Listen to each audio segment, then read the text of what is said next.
Welcome to the Worth Knowing live stream on the Cliff's Edge channel on YouTube, the Worth Knowing Substack. That's my Substack. We're on Twitch, we're on Facebook, we're on Twitter. I am getting a wicked echo here. I am not sure what is going on. This is the strangest technical chat that this is very strange. I am going to try something here.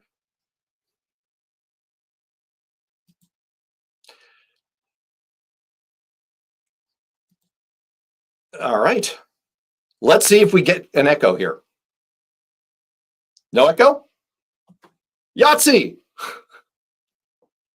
No, still an echo. Gosh darn it. All right, folks. You don't hear an echo. No one else is hearing an echo? All right. Well, here's what I'm going to do. I'm going to remove my earbuds here, and I'm going to hope that this fixes itself. All right. Well, here we go. Look, I'm going to go with my opening spiel, and let's see if this problem continues. So I was just welcoming everyone to the Worth Knowing live stream. We are on a whole bunch of platforms. Unfortunately, that may not include LinkedIn. I got a message that LinkedIn is having problems. Maybe that's why I'm echoing. But regardless, it seems like we're doing 7 jobs all at once here. It's like the Haymon sketch from Living Color. And if you got that reference, congratulations, you're at least middle-aged. Today, we want to talk about a paradox wrapped inside a riddle, inside an enigma. It's like a political turducken. We have the most obviously, blatantly, flagrantly corrupt politician in American history sitting in the Oval Office. And yet, as much as the public is disgusted with a system they think is rigged against them and government that they think is broken, never before has an American politician been so immune to charges of corruption. That's the paradox. Scandals that would have destroyed earlier generations of politicians barely make a ripple. In fact, it almost seems like they're having a backwards effect. It's a little bit like your immune system. You get a vaccine with a weak or neutralized version of a virus. It doesn't kill you, and then your immune system learns how to deal with it. And so the next time you get the virus, you don't even catch a cold. Isn't that the entire experience of Donald Trump? We've been exposed to orange fever so many times that someone can cough it right into our face. We don't even get a sniffle. Now, the acronym that's been sweeping the internet is TACO. Trump always chickens out. But there's another version of it. Trump always cashes in on every available neck that he can sink his fangs into. Now, I wrote about this and did a short video essay about it last week on Worth Knowing. And I wanted to highlight a recent case that made the corruption so crystal clear, it would be hard for anyone to miss, even a dyed-in-the-wool MAGA Trump fan. The case involved a man named Paul Walzak, who pleaded guilty to 2 counts of tax crimes. Basically, he took $10 million that he owed to nurses and doctors and other people who worked at his nursing home. It was a business that his family was running. Instead of paying the taxes on that, he took that money to buy a yacht and baubles from Cartier. And remember, he pled guilty to all of this. But the thing is, his mother was a longtime Trump supporter. And she'd been pleading with Trump to give him a pardon to no avail. Then she paid Trump $1 million at a fundraiser. Magically, 3 weeks later, Mr. Walzak got a full and unconditional pardon. Go figure. Now, I found this story middle of last week on the digital equivalent of page 14 of the New York Times. And eventually it was picked up over the weekend in a few other places like the Atlantic and critically by today's guest, who I'm going to bring on in a minute. But make no mistake, what this story tells us is that Donald Trump is either selling pardons, and there's a lot of additional evidence that that's exactly what's going on per today's guest, or he's doing something that looks so much like it that there's really no difference. That's to say nothing of the corrupt bargain he made with right-wing judicial activists back in 2016. If they got behind him and normalized him to the Republican base, he would give them the judges they wanted. That's worked out pretty well for him. Or the corrupt bargain he made with Elon Musk and another right-wing dark Enlightenment techno-fascist or two, that if they backed him and bankrolled him, he would then give them the keys to the government and let them run wild. He actually literally did that. He literally gave Elon Musk a golden key to the government as he was giving him his big send-off party this week. And they were celebrating, I suppose, that according to a study in Nature, Musk and Trump may have killed 25 million human beings over the next 15 years by destroying US aid to the poorest suffering people on earth. So that's something to celebrate. Or what about the corrupt bargain that he made decades ago with Russian oligarchs and mafia figures who enriched him and supported him and flattered him and ran interference for him, and in return got to launder money and ultimately do whatever they wanted to the rest of the world via Donald Trump? I feel like King Theoden before the Battle of Helm's Deep asking, how did it come to this? That's really the question for today. Not only how did it come to this, but just to extend that nerdy metaphor all the way, Lord of the Rings fans will remember that the Battle of Helm's Deep, where the how did it come to this question was asked, was also the turn of the tide in the battle against the forces of darkness.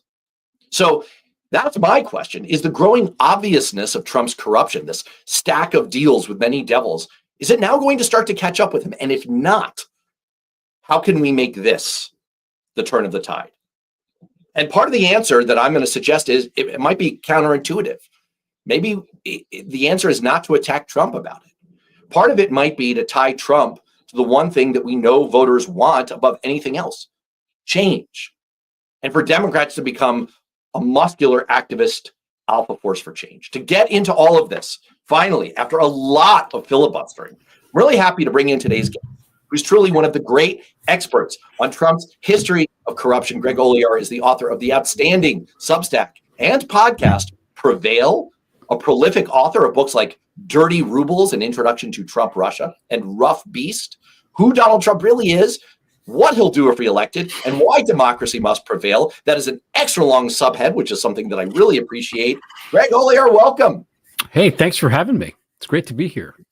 So what I'm about to do here is I'm going to ask you a question and I'm going to put you on the spot, because what I'm experiencing personally for all of our viewers is, you know how anchors on news programs have like the producer voice in their ear? I am hearing a playback of everything I just said 10 seconds ago. It is super distracting. So I am going to ask you a question and then I am going to disappear. I'm going to try to re-add myself and see if it gets rid of that echo. So here's my question for you. You wrote about this. Part of the reason I've been wanting to drag you onto this live stream forever. But part of the reason that I wanted to is that you also wrote about the Walzak case. And my thing is, it's not the worst instance of corruption ever in the history of Trump, but it's so obvious, it's so simple, it's so clear that in a way it's the most obnoxious. That was the way it stood out to me. What made you feel compelled to write about it? Well, first, again, thanks for having me on. And I think that, the critical thing here with the pardons is just that this is just one in a long example of pardons. In my book, Rough Beast, the third chapter is all about his corrupt pardons. I felt that if the media and people focused on just the corrupt pardons and forgot about everything else, because at the beginning of the show, Matt was talking about why this has been allowed to continue and to go on and stuff like that. And the answer, I think, is because there's so much stuff to focus on. There's so many scandals. There's so much corruption that it's just hard for any one person to keep track of it all. Like, if you watch The West Wing, you'll recall there was a 3-season arc about President Bartlett getting MS and covering it up, right?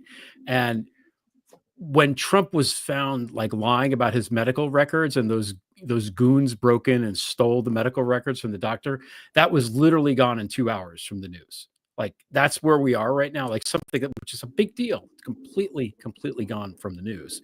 So the pardons have been going on for quite some time, and they're just disgustingly corrupt. And there's a lot of different ways to look at it. First of all, he pardoned all of his co-conspirators in the Trump Russia stuff. All of the Mueller report guys, they all got pardons, walked away with pardons. He pardoned people that Jared knew.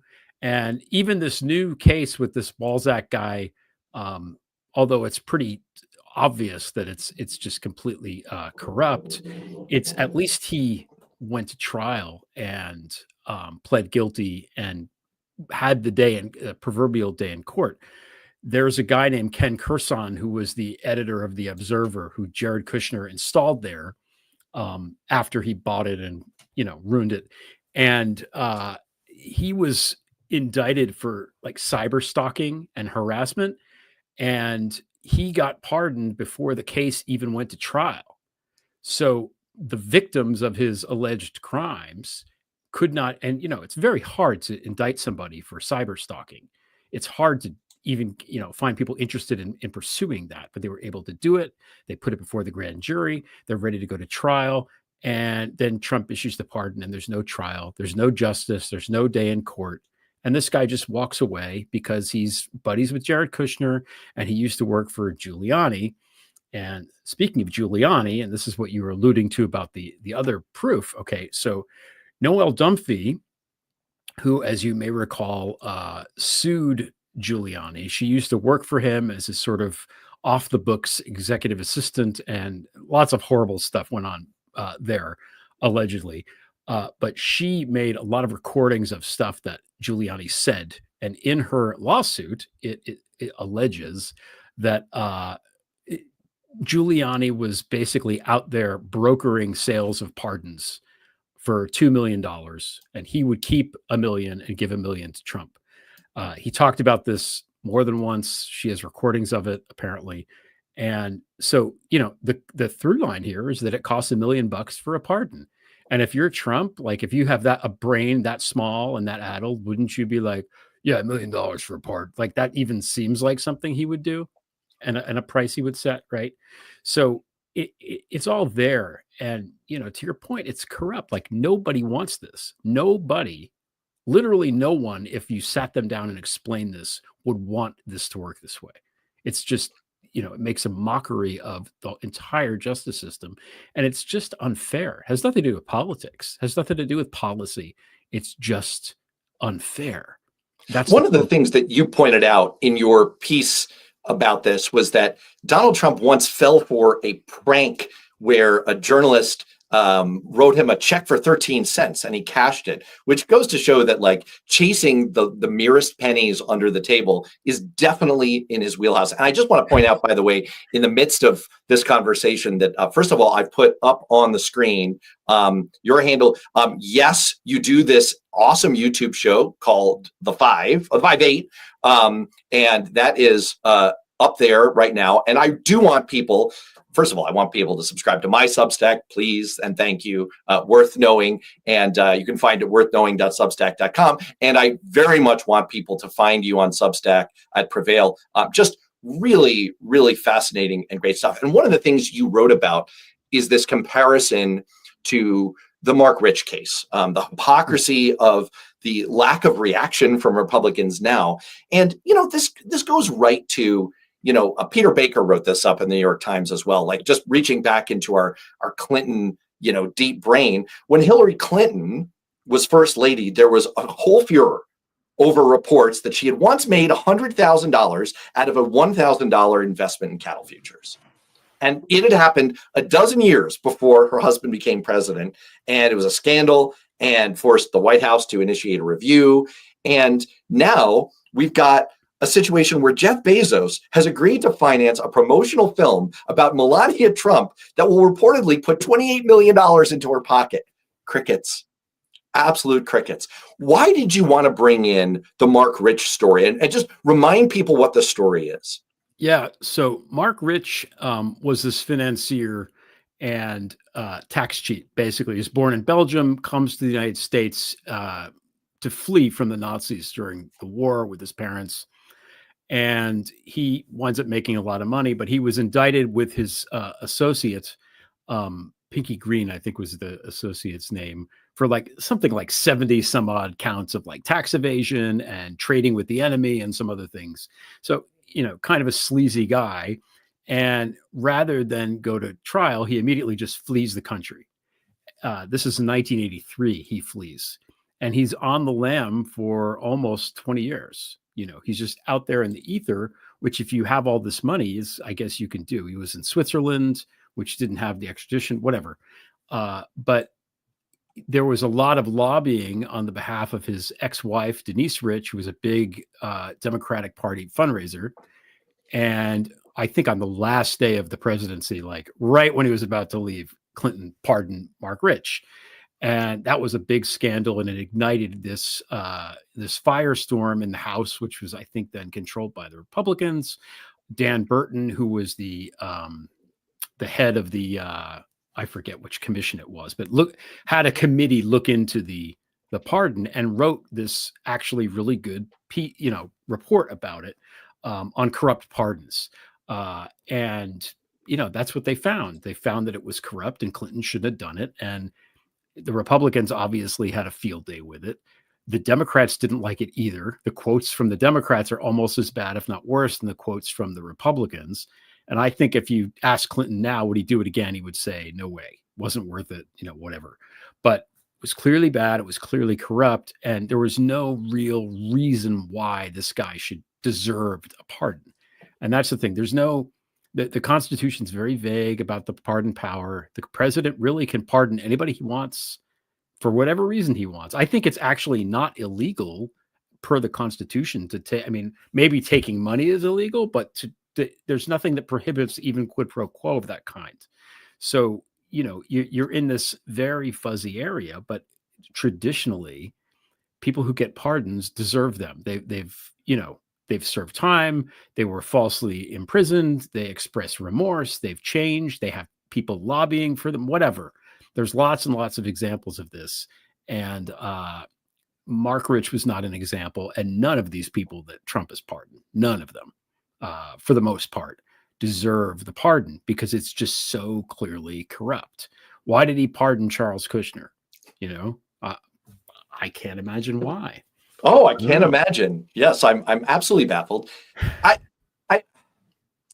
I do want to get into the direction that you're pointing to here, which is the obnoxiousness of this, which I think sort of got to how President Biden got into trouble with the student loan bill, which sort of led into a response from Republicans of, well, wait, why do these people get help? Why do these people get a bailout? Why do they deserve? Why is their need greater than mine? And I think there's an avenue for that for Democrats here, where everyone Trump is focusing on is a clear. I mean, look, I'm a judicial system purist. I don't believe in convicting people outside of courts of law. So I'm not going to get into the Diddy thing, which is hot in the chats right now.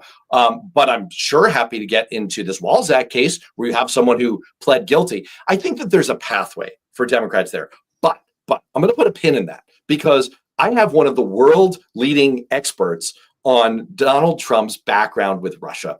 And I have to go there because you literally have written the book on this. And I just think it's important to bring in when you and I talk about the fact that this is the most corrupt person in American political history, one of the most corrupt people in world political history. I mean, this is like Saddam Hussein levels of corruption.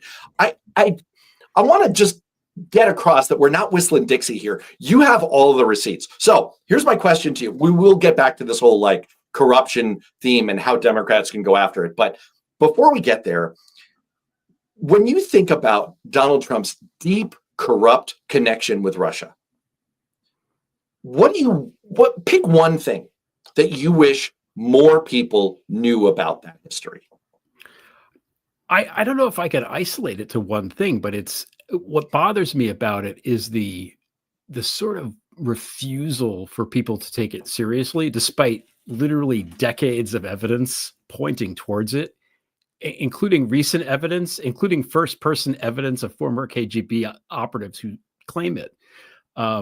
I know someone in my own, one of my own rare sources, a businessman who went to London I think in the early 90s, late 80s. And the guys that were doing security, because he was working for a company that, had an office in Moscow, were these kind of like off-duty KGB dudes, and they were joking about it then in London at the time that Trump was one of their guys. This wasn't prompted by anything. They just thought it was funny. So there's all of this evidence to support it. We know about the evidence. Craig Unger has written about it. My friend Stephanie Koff has talked about it a lot, about the confidential informant stuff and his connections to the mafia and all that stuff. And it would be one thing if he was acting in a way that didn't benefit Putin all the freaking time, but he's acting in a way that benefits Putin all the time. I mean, one of the first things that he did, again, we lose this in the morass of crap that he's done since he's taken over. He had the CIA email, like on like Gmail or whatever, the list and the roster of all the new CIA recruits for the last 2 years and send it wherever. Why would he order that done? Who does that help? There's no reason to order that done unless he wants the foreign governments and the hostile foreign intelligence services to find out who our CIA operatives are. Why would you? There's no justification for that. There's no justification for how he behaved with Zelensky in the Oval Office. Putin is clearly in the wrong with this invasion. It's unimpeachable. It's not a matter of debate, and anybody debating it on the other side is either carrying water for Putin, or either they don't realize it, or they're doing it intentionally. And I don't know what at this point where his head is, if he's being told. I don't think he's being told what to do. I think this is where he is. I think he is loyal to that place, and almost temperamentally at this point. And one of the reasons why this business with the war is confounding him is because he wants to help Putin, and I think he doesn't know how. And the end game here is that Putin wants all of the sanctions lifted. They want to drill for oil in the Arctic Circle. They're going to get, like, I think some over $1 trillion worth of crude is out there supposedly. And that's where this is all headed. So I don't know. When the mainstream media seems like, they talk about it in the same tone of voice where they talk about like the UFOs or something, it drives me crazy. It's like, what are you talking about? This is we know this is true. And even if it weren't true, which it is true, but even if there weren't this whole history, why on earth is he doing Putin's bidding now? Why is every decision that he's making helping the Russians, or maybe in some cases the Chinese, like shutting down US aid, in addition to literally killing people by denying them aid that we're using to fund their food sources, because there's otherwise would starve to death. In addition to doing that, US aid is for decades it's been there, and it's a way that the United States expresses its soft power. We don't have to invade a country to do this or that. We show them by example. This is how we do fair elections. This is how we manage health systems. This is how we, handle the law. All this kind of stuff, and he killed it. Like in 2 months, it was gone. We're never going to earn the trust back of these countries. A friend of mine worked on a US aid grant in a foreign country, and she had to wind everything down, lickety split, get rid of, terminate all the employees that were local that were working there, and somehow wind everything down and figure it all out. And who does that benefit? We're not saving money because of that. That's a lie. That's just a lie. Even the business with Ukraine and saving money. I mean, the investment that would have taken, and this is a Biden thing too, to really arm them the way that we should have armed them, is so much cheaper than a war may well wind up being. It's just foolish to not do it. So, that's a long answer to your question. Well, it's absolutely. I have several things. Built up. First of all, a programming note for people who have joined in late. I have the strangest technological thing going on. There is an echo going I'm hearing occurred 10 seconds ago. So it's meaning that I'm trying very hard to track what Greg is saying while I'm listening to the echo of what he was saying 10 seconds ago. And I'm trying to keep up with all of the wonderful comments that are coming in. So please bear with me if I'm more than usual. And also, that's why I'm taking out my earphone in between Greg's responses, because it's the only way that I can collect my thoughts. Number two, I wanted to point back to someone brilliantly brought up in the comments here. There are a lot of great comments coming in. Someone brought in the example of, in my mind, here it is, in my mind, the best show on television of the last 20 years, not The Wire, The Americans. And I want to bring it in because, there's a lot of commentary to the effect of, this is real. There's so much evidence about what Russia has been up to for so long. Here's that comment I'm putting up on the screen. And one of it was the underlying story that led to the show The Americans. First of all, if you haven't watched The Americans, this is your next binge view. I get no cut from this, just a strong opinion. Second of all, I have a personal connection to this because I was at the Kennedy School of Government while two of the infiltrated Russians who were being planted in the US were there at the Kennedy School cultivating contacts. Now, in case our friends at the FBI are listening, don't come after me, man.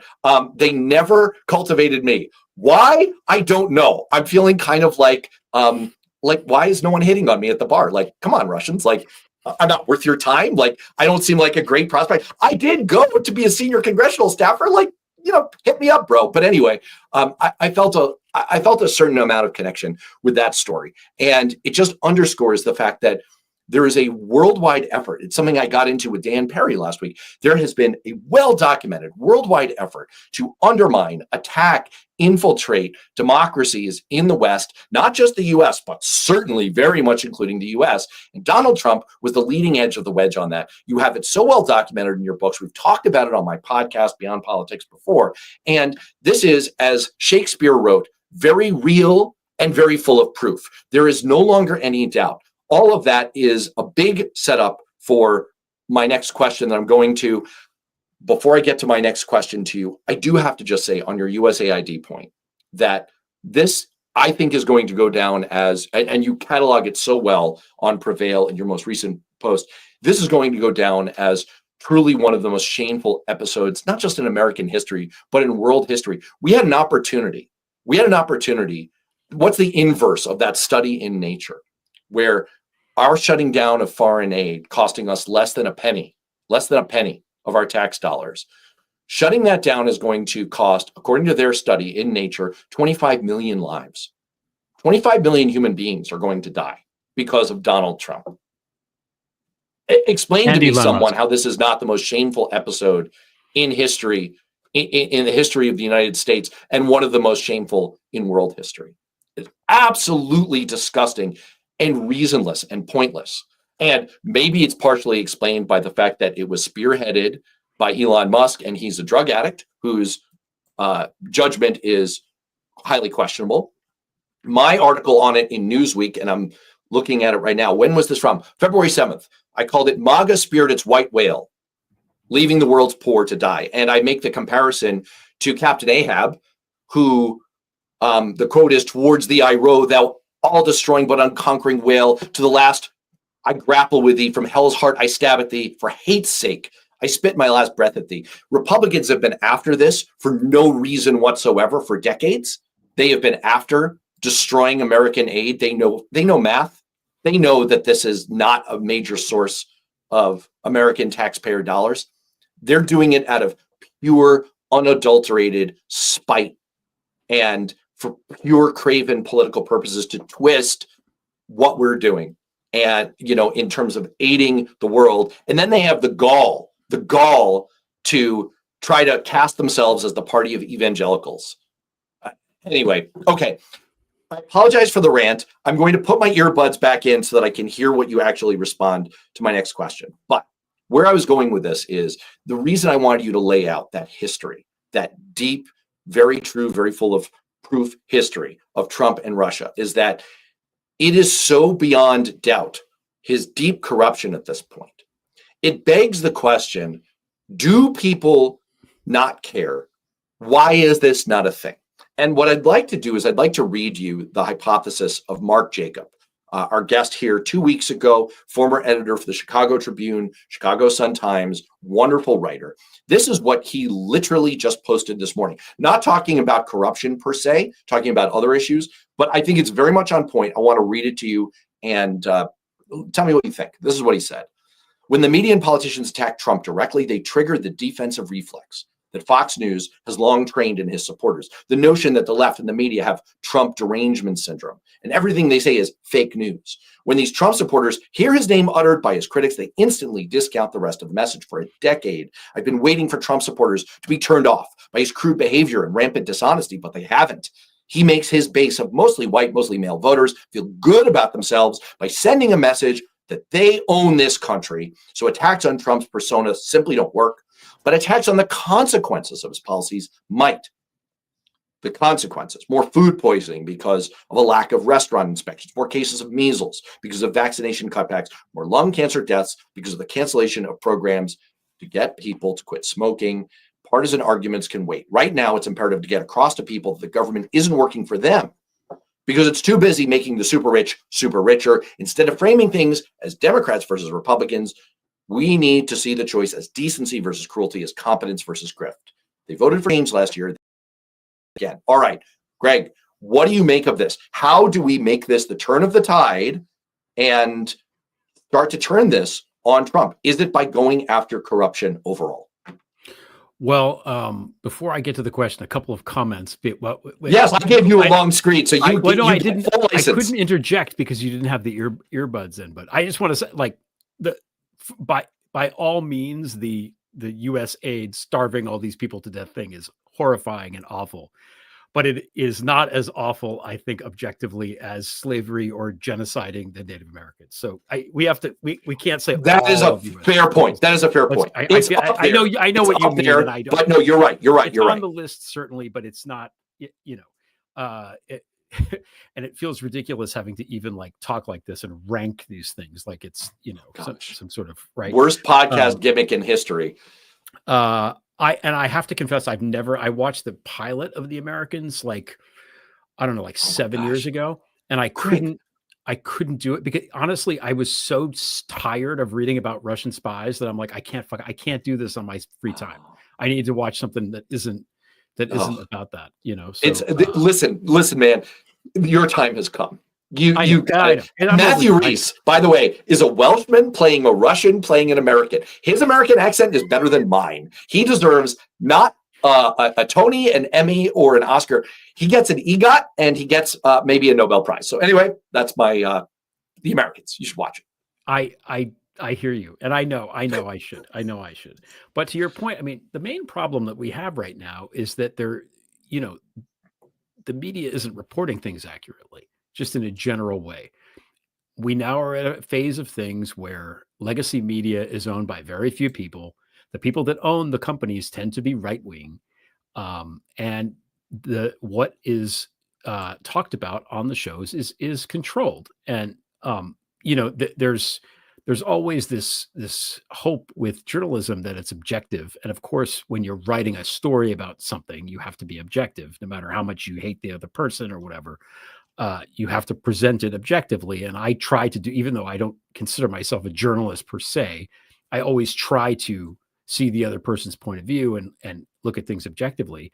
But ultimately, and Jonathan Larson was on the 5-8.5 a couple of weeks ago and made this point, the choice of what to put on the front page, what to talk about and not to talk about, all of that stuff is subjective.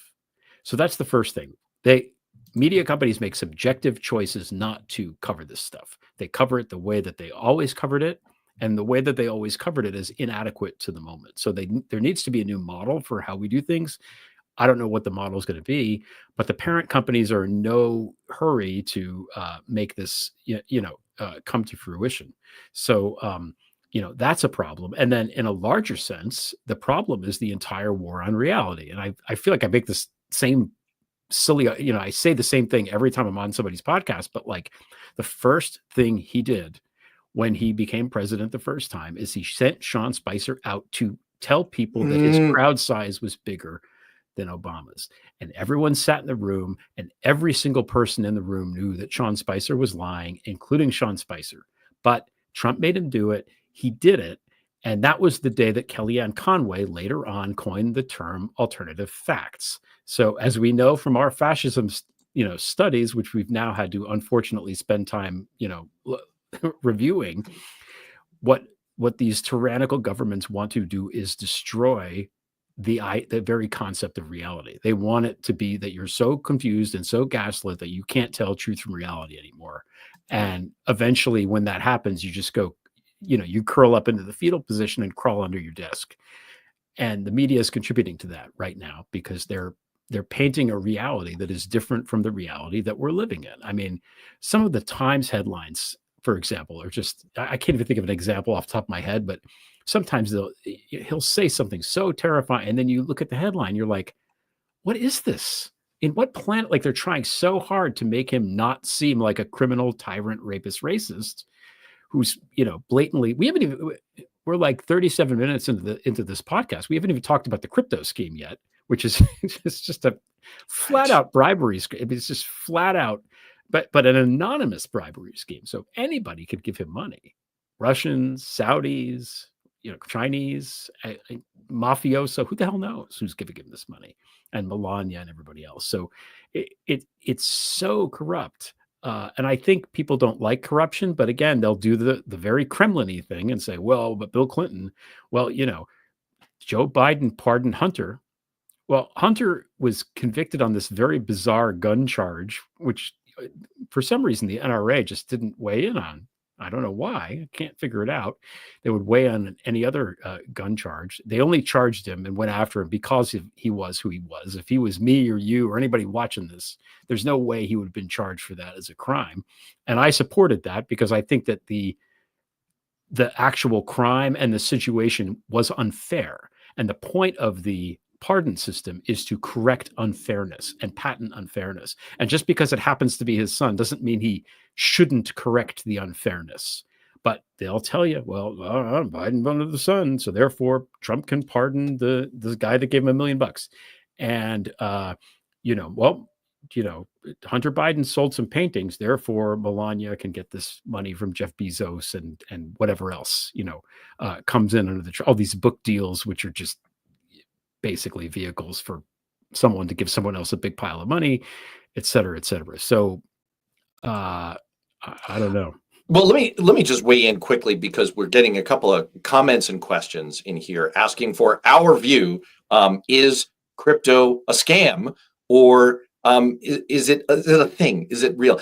I just want to point out that one of the fun things I used to do on my podcast is just bring in experts who know things and could speak in depth about them. I brought one of the former executives, one of the top executives under Bezos at Amazon, when they were doing their first review of crypto.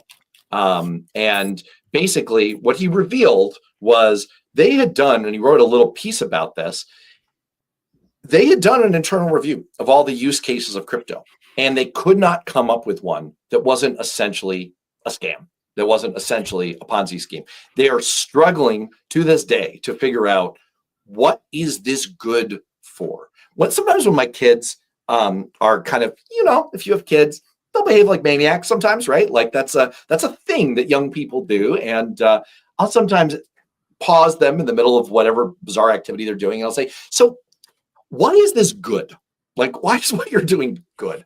And that's my question about crypto. Why is this good? Okay, so that was total digression. I want to hit you with one more on this, and I'm trying to time this right, because last week I got myself in some trouble because Cliff Schechter had promised to come join on the show, and then a million things came up, mistakes were made, et cetera. He didn't make it. Well, once again, he's teasing me, and he's saying that he wants to maybe pop in a few minutes. So I want to hit you with the other part of Mark Jacobs' thesis here, which is, you were speaking a little bit about the media treatment here. And part of it may be that if we want to turn this corruption issue onto Trump, if we want to start to get at him, we have to do what Mark Jacob is basically prescribing here, which is we have to make it about we're against corruption. And we have to be willing to point the finger back, even though it's unfair, at the Mark Rich stories of the world, the Bob Menendez stories of the world. We have to make it about the issue and what it means to people, how it hurts them, not so much about the Trump of it. And we have to sort of, take the backdoor approach to getting in Trump. I did a little video about this. I want to play a quick clip from it. This is what I put out on Friday with just some new polling numbers. Let me pop this up, and I want to get your reaction to it.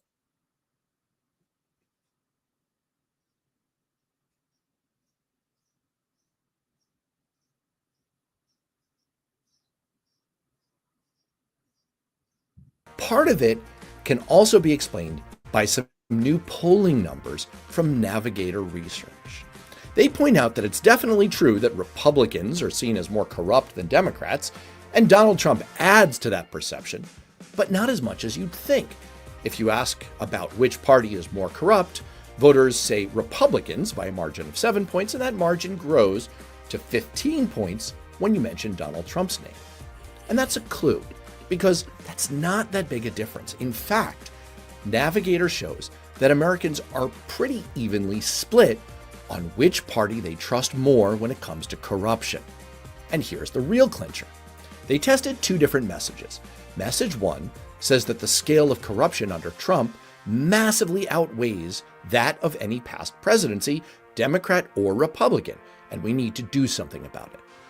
Message number two says that Washington has a major corruption problem in both parties, and we need to enact significant reforms and overhauls to the system to hold Trump, as well as other Republicans and Democrats, accountable for corruption. So here's the thing. All right, let me just pause it there. So it's a two-part question. First of all, what do you think of the background music there? Because I am not a musician and I've gotten some feedback. And second of all, what do you make of this argument that it's counterintuitive, but what Democrats really need to do is go after corruption on both sides, even though it is by definition a both sidesism, and it's counterintuitive because it's so unfair. I have to think about that, but I want to show you something before it floats out of my brain. Let me see if this works. I don't know if you can see this. It's probably not going to pull it back. Is that a button? What is that? No, it's a coin. It's a silver coin with a cross on it. What this is, Matt, this is a Dogecoin.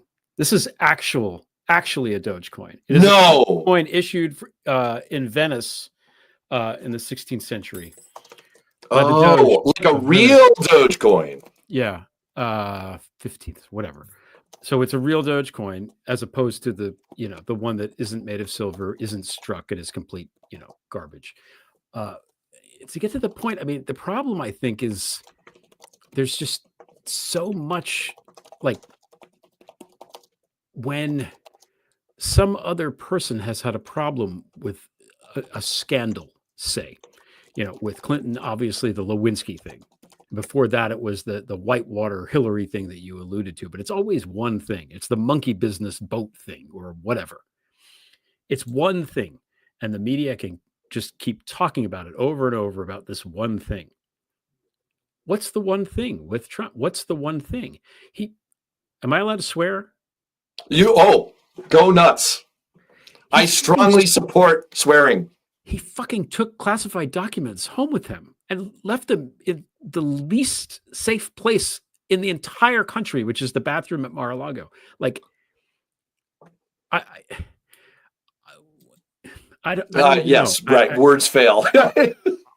And people were like, oh yeah, well, whatever, I mean, even as bad as J6 was, it's difficult to, in a court of law, to prosecute him for something he didn't physically do. You have to do the conspiracy. You have to do the Charles Manson style thing, right? But I asked a friend of mine who's a lawyer after the documents thing happened. He was like, this is open and shut. This is one guy at the FBI agent who found this stuff. on the stand at the trial. Did you find the stolen goods? Yes, we did. Okay, that's it. We're done. He did it. He's not allowed to take the thing, and he took the thing, and we found the thing he wasn't allowed to take in his house. So, can I throw one at you? It's not hard to understand that. All right. Well, let me throw one at you, because we've got a comment here saying, the CFPB was invented precisely for crap like crypto. Agreed. And by the way, I'm thrilled to run a comment in consecutive weeks from "You Don't Like My Music," which I completely affirmed is probably true last week, because I don't like anyone's music. As you could tell from that clip, I'm not a music guy. I do my best, but I'm hard of music. Okay. But this is something that I wrote on Worth Knowing a couple of weeks ago, because yes, agreed, CFPB was invented precisely for crap like this. But the other piece of the crypto Trump corruption nexus is the Organized Crime Drug Enforcement Task Force.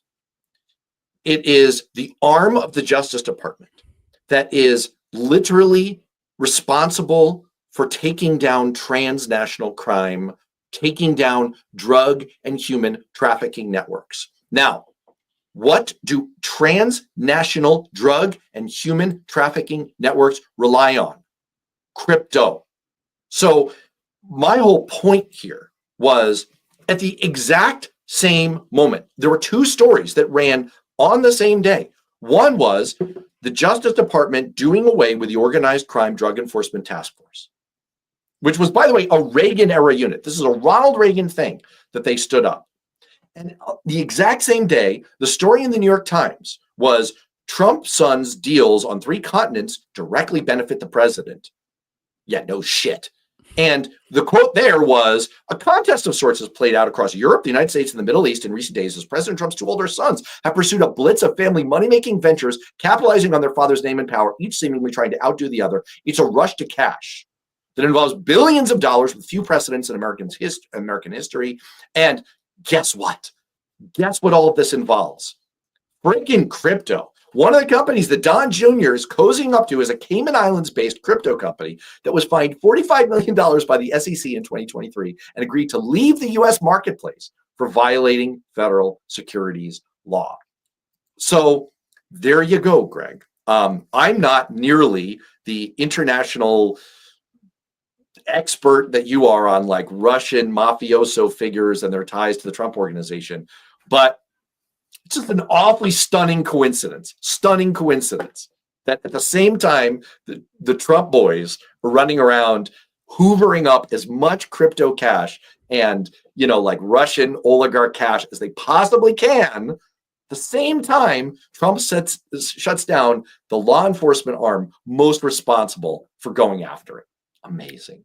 It boggles the mind that this is the thing. He doesn't feel the need to hide stuff anymore. And that's the thing that I think we should be the most concerned about. Before, he was at least attempting to, keep it quiet. Now it's just all out in the open. And I think the crypto is popular because it's anonymous. And how we have here a US dollar, which is backed by the full faith and stuff of the United States government. Crypto is basically, we used to have full faith in credit. We no longer have credit so much anymore after the Moody's downgrade. Right. But like crypto is backed to, it's essentially the central bank of crypto is the mob, as I see it. And they're not they don't care about you or me or whatever. They just care about their own stuff. So it's not really a worthwhile thing. I mean, I think the only reason it exists is as a substitute for cash to move around large piles of money anonymously, which means it's going to be used by mobsters and also spies, because it's called crypto, right? It's called crypto. And this business with the Trump brothers, the Uday and Kusei, whatever, down in the Caymans. I mean, oh yeah. One thing I learned looking into, because I didn't really understand what meme coin was before.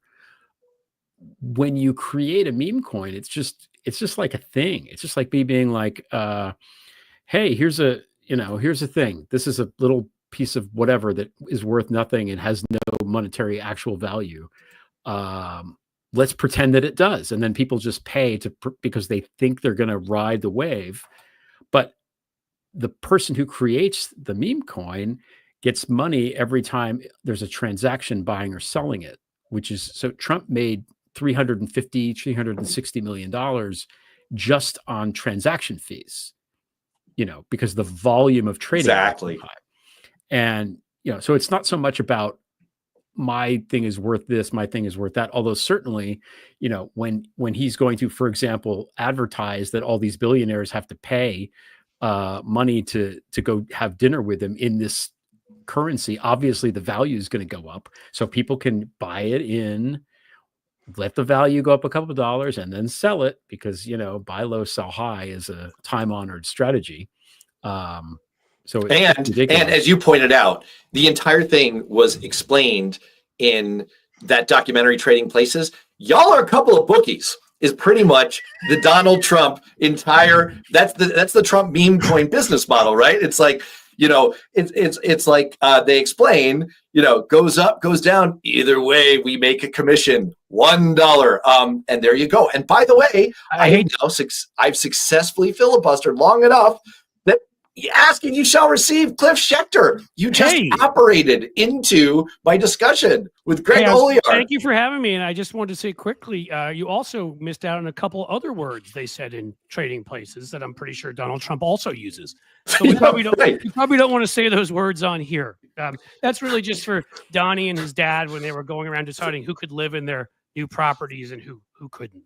And thank you for having me on, Matt. And right before he gets strangled, and it was the Dukes. It was the Dukes. Yes. Right. There were a couple of choice words used in there. There were some bad words in there. Yeah, in the bathroom, not good stuff. But yes. And go back to that documentary if you missed it. Yes, but hey, I get to be here with Matt and my favorite writers in the entire world, Greg Olear. So thanks, Cliff. Good to see you. Listen. So Cliff, I'm going to put you on the spot. So Greg and I have been on a freeform jazz exploration on Donald Trump's corruption, and freeform jazz. I like it. Yes, yeah, you really can scat to that a little bit. It's not. Well, it's puppet show and then Spinal Tap. But I was just going to make the same joke. Yep. Well, you see, because we're of a certain vintage, my friend. Yeah. We're a certain. You mean we're all old, and that is. I made a reference at the top of the show to Haymon, the Headleys on In Living Color. So like I'm old school.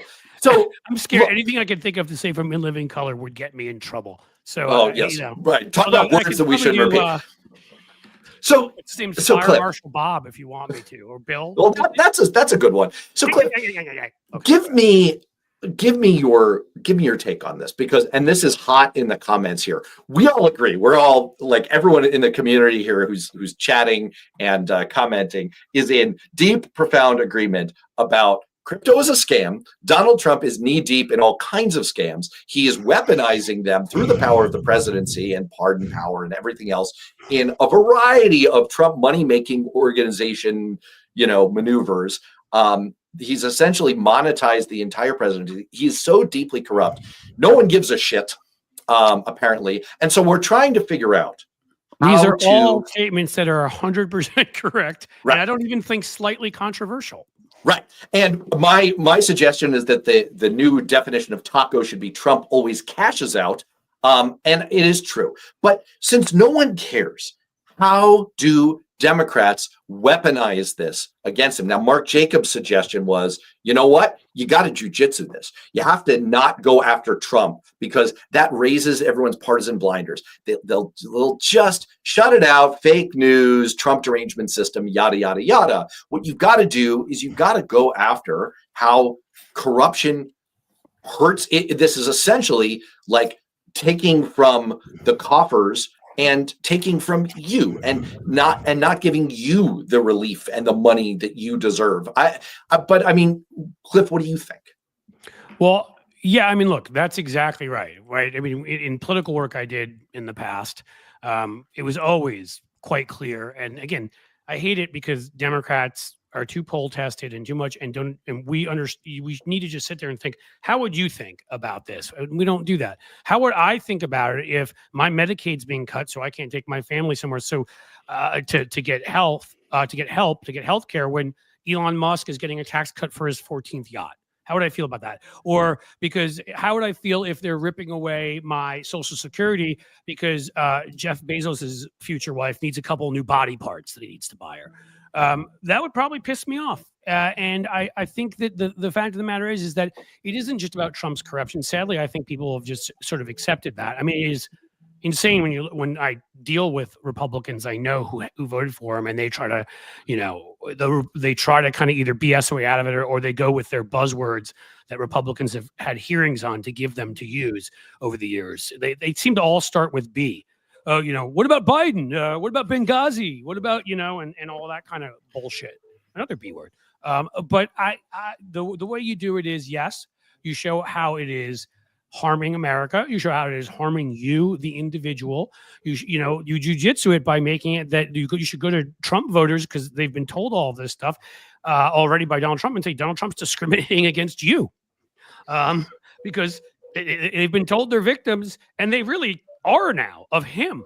And so I think you can use the messaging they've used. Hey, look at the guy you always heard about, George Soros, the unelected mysterious guy in back rooms who made decisions about your future, destroyed your farm, killed your 401k, got rid of your job. That guy existed. It's just his name was Elon Musk. He was an immigrant who didn't come here legally and just overstayed. I mean, I think we can jujitsu all sorts of things like this, but I do think, as Mark Jacobs pointed out, to kind of finish it up, look, Trump's numbers are going to be low as hell. Yeah, keep banging that drum, but in the end, the midterms and before that, at the end of this year, a number of Senate races, which could lead us to much closer, will be decided not just on Trump, but the Republican brand. Destroy it. I think that's a phenomenal point. Remember, just let me say this one thing. I'll just say quickly. Remember Nixon, right? Acid, abortion, and amnesty. And he was describing us. Cruelty, corruption, and incompetence. That is your simple three buzzwords that are a narrative for everything these fuckers do, and go from there. So I want to wheel this over to Greg, and I'm doing this as a two-parter. First of all, I'm just popping up Greg's Substack because there were some comments like, "Hey, I got to be able to find this on Substack. Here's all the info." Pisses me off because he makes me want to be a better writer. I know, what a dick. So part of the purpose is to get that up nice and big so that people can, multitask and they can enter and hit the subscribe on that for Greg. The other reason I'm popping this up on the screen is it covers up Greg's shirt, and he didn't get the memo about Gray Shirt Day. This is like Muscle Shirt Day, man. Like what the hell? Yeah, but Greg has Taco a real job. Tuesday, and it's Gray Muscle Shirt Day. Greg by has the a way, legit real job, and you and I are. One of the things that people constantly say as I sit in for you on these two. Oh, there it is. Yes. Thank you. Well, as I sit in for you, Cliff, as I sit in for you, one of the comments that we constantly get is like, they see me and they're like, Cliff, what the hell? What happened to your hair? And why do you look so swole? And now, what happened? How did you get so much more handsome with such great blonde curls? And I bring the beefcake, baby. All right. I'm working on them my whole life. I just, every once in a while, I mean, it's like what Trump does in the morning when he goes in.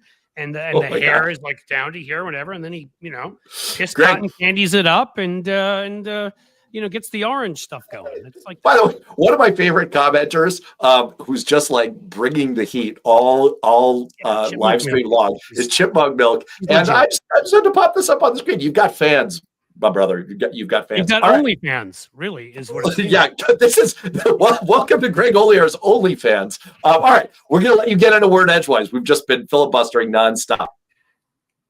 Oh, I was going to say that's not a real moneymaker in my OnlyFans. Yeah.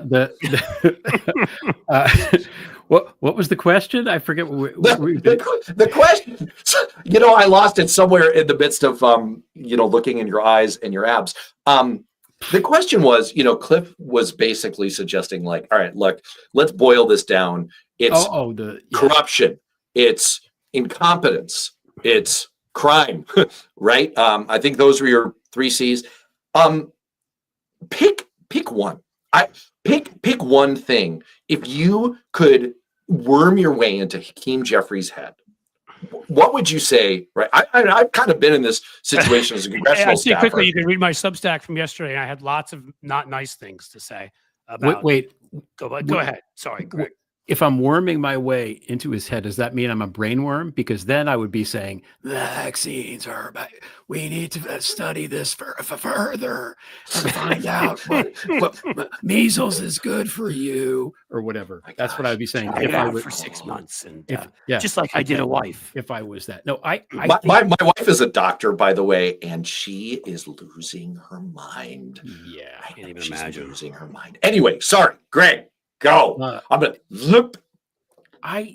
People, there are people who are engaged, and the people who aren't engaged are not going to be engaged until something hurts them personally. That's just, it sucks, but that's the way that it is. And there's a level of badness that I think we have to get to before people wake up. And if enough people wake up, then we'll be okay. And it's regrettable to me that, we certainly, the people on the show here, the people watching the show here, I think did everything that we could do to try to not put the country in this position, but that's where we are now. And I hope that the bad thing is something that is, not violent and not long lasting and doesn't kill a lot of people. But I don't know, the RFK is a ticking time bomb. I mean, Oh God, if we, as bad as all these other people are in his cabinet and as dangerous as they are, it's like, they're all supervillains in the Marvel Comics universe. They're supervillains doing the fighting. RFK is Thanos showing up at the end with the Infinity Stones and snapping his finger. That's the level of destruction and death that man can cause, just by being that incompetent / Kremlin-y at this particular moment. We already have measles outbreaks. That we cured measles. We cured it. And now we decide that it's bad. It's good. Turns out polio was more fun, wasn't it, than we'd heard? So I mean, yeah. Iron Lung, isn't that a Jethro Tull song? It's really Aqualung, my friend. Yeah.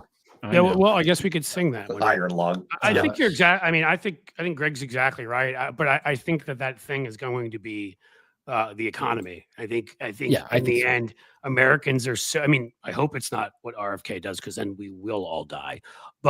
But I mean, if it ends up being like, Ebola coming over here, God help us all. But I do. Ebola actually isn't that contagious. You have to vomit in somebody's eye to catch Ebola. So probably be okay. I mean, I think Pete Hegseth could find a way to do that. But in any case, come for the beefcake, stay for the medical knowledge. I do worry because in the end, and hopefully it doesn't get violent. But I think when we've gotten so in place of dignity and other things like that, we got cheap shit from Walmart. And when it gets to a point where people can't buy that, can't afford that, the dollar dies to the point where it's, people can't go anywhere. And this sort of way of living we got used to being so easy is gone for a lot of folks, because they can't just buy more crap. And then the real stuff, which is, your farm and your ranch or whatever. Guess what? They had undocumented workers there. They're gone now. It's bankrupt. Your 401k, it's screwed. It does seem like more people, I'll say, pick it back to you, are becoming activated, and they're not us, right? The last poll I saw, Trump was down among white voters without a college degree by 10 points. That was a month ago. It's only gotten worse. So I do think that could be the thing that makes a difference, again, which is why I was talking about messaging to those folks, because he's destroying his own people right now is what he's doing. Yeah, he is in it, but MAGA is a death cult. It's a death cult. And right. That hardcore 33%, Craig, I would agree. I'll just say quickly, I do think there's a 15, 18% they propagandize who, yes, have some MAGA leanings. Yes, they certainly don't like the woke left or whatever, but I don't think some of those are winnable. That is all. So, that's actually a great lead in. And by the way, a programming note for people. I believe in several important principles in life. One of them is punctuality. I know it's sexy. I usually try and keep these to an hour, but because we have been graced, and I don't know that I can extend Greg that much longer, but because we've been graced with Cliff's presence, I'm allowing us to continue a little bit longer. And this is, so Greg, if you need to bug out at any point, feel free to, but I'm going to hit you with a question that goes right after your Substack post this morning. Okay. I'm so leave, but you can't. You can, right? You're free to leave it. You can check out anytime you like. You wrote this morning about the taxonomy of Trumpism.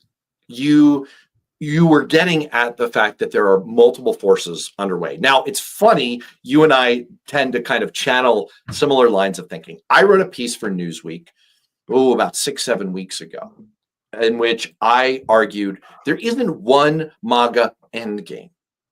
There are three. I think there are three agendas going on within MAGA world. And what I want to do is I'd like to get your reaction to this and see how kind of your taxonomy of what's going on there differs a little bit from mine, or maybe they're ultimately kind of the same thing.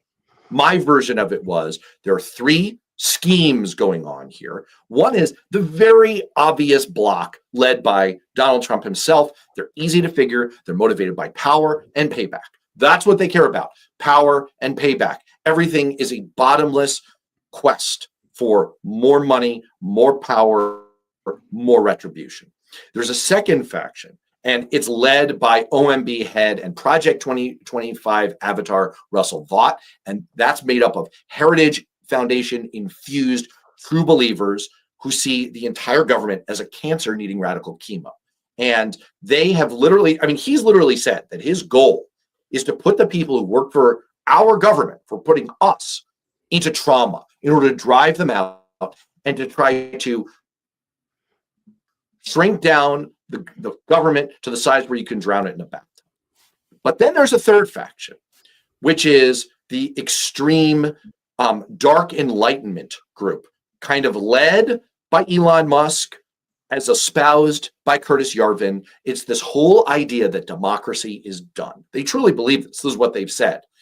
Democracy is done, so their goal is acceleration. They want to speed up the collapse. They're like Ra's al Ghul, okay? They had a League of Shadows that thinks the system needs to burn. They want to strike the match. That is my whole taxonomy. What's yours? I'm going to answer the question, and then I do have to go. So I'm going to thank you for having me, because it's always fun, and I wish I could stay longer. In order to answer your question, Matt, I'm going to have to look into my Palantir here and really take a look. Oh no! To bring it back Palantir. To the yes, yeah, to the you're really, oh, you're hitting me right in my Lord of Rings spot. That's amazing. Yeah, I first of all, the radical Catholic extremists led by Leonard Leo, way more powerful and influential and more covert than those other groups, but they own the Supreme Court. So that's a major faction. There's a reason why Trump was calling him a sleazebag this week and naming him by name, which now people are going to maybe read about him. So that guy's very, very powerful. If you want to know more about him, please go check out my Substack and type in Leonard Leo, and there'll be lots and lots of things there. I think that's one. I would argue that, and again, this is, we're not biologists here, so there's no. I think Musk is slightly different than the actual Dark Enlightenment people. In my deep diving into the Dark Enlightenment crew, Musk's name doesn't come up all that much. It's really Peter Thiel. It's JD Vance is a big guy there. That guy Blake Masters was there. And then Yarvin, Michael Anton, and Bronze Age perverts. There's all the ridiculous people. That's great name for a rock band.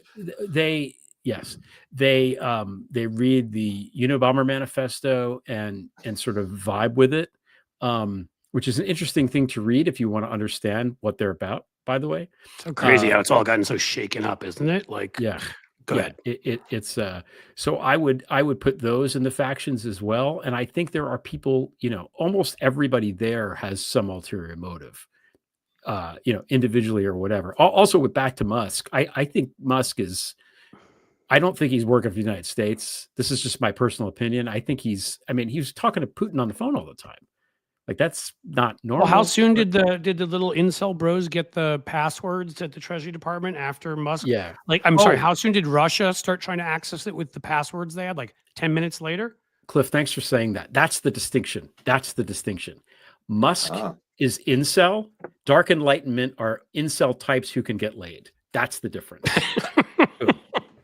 Well said. And on that note, that's so perfect. That's so perfect. I don't want you to say another word. All I'm going to do is your playoff music is going to be your pod and your Substack. I'm putting it up, courtesy of Jim Williams, Greg Olear, Prevail. Folks, Couldn't recommend it more highly. Absolutely. Cliff, you and I are going to riff our way out for 5 more minutes, but let's get Greg out of here. All right, Thanks, man. Greg. Thanks so much. Really Oh my appreciate it. gosh. Incel guys who can get lit. That's absolutely freaking incredible. That's amazing. All right, Cliff. I'm not going to belabor this. That because that was pretty perfect stuff from Greg at the end there. I think I mean, you know, it's tough. There's sort of offshoots, right? Like some of these groups are kind of partially of one, partially of another. I definitely think because there's the religious Christian nuts, and it is mostly these Opus Dei types, but there's some MAGA isn't Mike Johnson, Baptist, evangelical, types mixed in there too. They all hate the government because the government is forced a modern society on them, and they want to live like a snake handling 19th century existence where women are barefoot and the whole thing. So there's that, and they loved racial segregation. There's the dark enlightenment types, and again, there's some differences among them, but I still think overall, and they're the ones that's Peter Thiel. We're like stuff to be experimented on. We're Soylent Green. You know what I mean? We're all, if he can figure out how to live forever, which is his obsession, and they don't believe democracy works, they believe a higher order are these tech geniuses, which they are not, should be running things. We've all seen how that works when Elon Musk runs things, or JD Vance for that matter. And then I do think this group of and again, it overlaps somewhat, the Project 2025 Heritage Foundation types, who are lunatics, who are the sort of what, I'm not finding the right word, but they're sort of the grandchildren of, or whatever, of the anti-New Deal right that sort of receded. Right. They're true believers out of the Barry Goldwater school who truly believe, and I can give them, I don't want to say a pass on their evil, but they have at least an ideological consistency that is wrong and demonstrably wrong, stupidly wrong. Like we've seen, like Sam Brownback and his whole experiment in Kansas when he was governor. Yep. We're just going to Opus Dei too, which is again how some of these overlap with each other. Right, and so totally, wipe out all taxes. And lo and behold, you have to ratchet that back because you can't run a real-time trickle-down Laffer curve experiment in an actual U.S. state. It's crazy. Right. It's like schools actually require some funds when shit breaks. Right. And so, but they have a theory. They have a theory. Whereas, I mean, these people, like the Curtis Yarvin types, are like the Big Lebowski. They're nihilists, Lebowski. They care for nothing. They truly do. Can I give you a Greg Olear like summary? Yes, please. It won't be as cool because his was perfect, but here's what I'd say: these three groups, and there's some others, and there's some offshoots and whatever, and I'm probably missing, one, but Group A, which the crazy religious nuts of days are essentially destroy the government and let God figure it out, right? Group B, which is the dark enlightenment tech bro nuts, is destroy the government and let AI figure it out. And Group C, who are the Heritage Foundation types or whatever, destroy the government and let free markets figure it out. And that's what they all have in common, is a modern government is the antithesis of their radical, hundreds-year-old, ridiculous, completely immodern, stupid, atavistic view of the world of how things should function and can't function in a modern world. They're not making America great. They're taking America back to the 18th century and destroying it, so that we're a developing nation again with all the issues and problems we've talked about. And I mean, and if there were an offshoot, a fourth group, because Donald Trump's not smart enough to really believe in anything, it's just simple grifters who just, tell me how to load my pockets. If that's cutting government, I'll cut government. If that's, that's making a deal with Erdogan or Putin or whatever, I'll do that. Just tell me what I need to do. And there, and that's kind of the hillbilly, the Fifth Avenue hillbilly Trump family. Well, I'm so glad you brought us there because you missed my opening thing. I usually do an opening segment for a few minutes, which lets people spool onto the live stream. And I listed off the various corrupt bargains that Trump has entered into, in addition to the obvious kind of surface level, all like the payoffs, the pardons, all of that corruption is obvious enrich yourself corruption. But then there's the other corrupt bargains that he's entered into. We don't have time today to talk about Leonard Leo and the Federalist Society and that whole corrupt bargain. You give me legitimacy in front of the Republican base in 2016, I will give you all the judges you've always wanted. Yep. The whole corrupt bargain with Elon Musk and the right wing, Yarvin dark enlightenment types, you fund me, I'll give you literally the keys to the kingdom. Like he hands him this golden key on the way out. Literally, it's a corrupt bargain, right? I think what you just said brings this full circle. For Trump, it's a grift because everything's a grift. It's always a grift, right? Trump always cashes out. Pockets and craving admiration from people that will never admire him. Those are the taco. He's always, it's the entire mission. It's power, money, retribution. That's all he cares about. But then there's the other people, the remoras around the shark's mouth. He's just trying to eat, and they're sucking. They're sucking off of it for their own agendas. And I think the question that we're sucking off. What's going on here? Can we switch over to OnlyFans? I didn't know it. When Greg started disrobing, that was that portion of the show. But we've moved on now to the serious content. But I think that's really the question that I want to leave people with is how do we nail them on this? You are working on a lot of this. So what I want to close on is a little bit of a pitch to people. So you're publishing a piece of mine on Blue Amp this afternoon. It's my newest piece. I was just editing it actually before I came on here, and I will say, Matt, it's I was giving Greg the props as he's more of like the novelist writer, like whatever. We're more political writers. Doesn't mean like you're that was an incredible. The piece you've written is really, really good. Maybe it's because I'm a sucker. I'm a sucker for and these comparisons don't always end well, but Rome, the fall of Rome and us and whatever, because sometimes it's so close, and I love Roman history and, spent some time there and whatever, but you really kind of develop well beyond that to how we could solve some of the stuff. And so it's really good.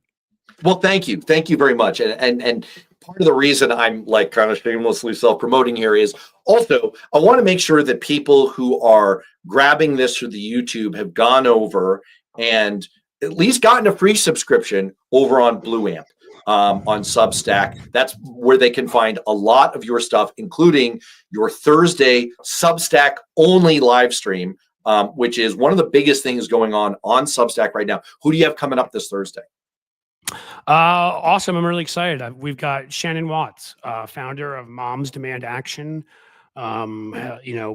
which in and of itself is enough. But it's been on the board of, I think, is it Run for Something, organization to encourage women to run for office. She just wrote a book.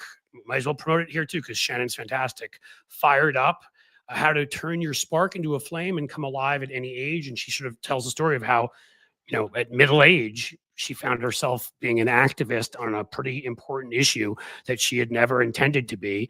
And this book is all about that. So yeah, I'll be co-hosting with the great David Schuster, as always, who is more talented than I am. The man has an Emmy for hosting shows. And we'll have Shannon on for the entire hour. And I can't wait. That should be fun. And I'll be here tomorrow to see all you great folks. Just so you don't forget that, I'll be doing the 2:00 one here tomorrow. So if people want, I'll say quickly, we have Malcolm Nance on tomorrow, who has a counter protest going against Trump's birthday, little birthday celebration to try to get himself erect with tanks and various things. And Malcolm is getting some of his military friends to do a counter anti-Trump protest, and I can't wait to find out what he has planned for that day. So that will be tomorrow. Right, so if people, you can be right back here if you want tomorrow to catch Malcolm and to catch that show. If you want to see my newest piece in Newsweek, you can, of course, go to Newsweek.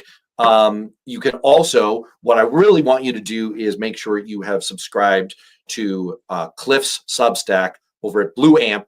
And subscribe to Matt, worth knowing, which is awesome. Oh, I'm getting there, baby. I'm getting there, but I have to hit William Knight's comment first. I'm going to look into your question. I'm going to research this. I'm going to see if we can OnlyFans this. We'll start as the gray shirts. We'll go down to the bare chests, and then we'll go from there. Hey, listen, Substack, they really let you do what you want. So, I think you could combine an OnlyFans account with it.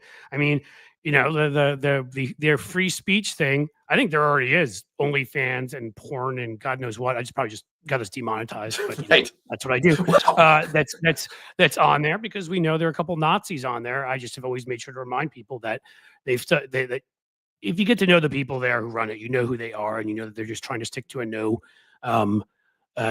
not censoring folks, which YouTube and you know generally a lot of right wingers say that and it's fake, but YouTube really does hurt some of us on the left by not letting us debunk crap because we have to repeat the words to debunk it.